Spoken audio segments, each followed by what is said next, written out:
তো বর্ষার কথিত প্রেমিককে ধরে তার মা পুলিশে সুপর্দ দিলেন, থানায় দিলেন।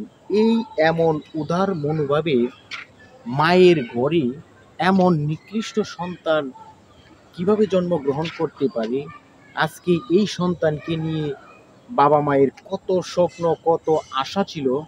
আজকে শুধু একটি প্রেম ঘটিত ঘটনার কারণেই তিনটি পরিবার, তিনটি জীবন, সম্ভাবনাময় জীবন ধ্বংস হয়ে গেল। এই দায় কার? এই দায় সমাজের, এই দায় রাষ্ট্রের। প্রাপ্তবয়স্ক সন্তানদেরকে অবশ্যই বিয়ে দেওয়া উচিত এবং গার্জিয়ান ফ্যামিলিদেরকে এ ব্যাপারে সচেতন হওয়া উচিত। আজকে এই মেয়েটি স্কুলে কিংবা কলেজে পড়ে কাদের সাথে মেলামেশা করতেছি, কাদের সাথে সম্পর্ক রাখতেছি, বাবা মারা যদি এই খেয়াল এবং খোঁজখবরগুলো রাখতো, তবে আজকে যেই তিনটি ফ্যামিলি, তিনটি জীবন ধ্বংস হয়ে গেল, সেটি কিন্তু ঘটতো না।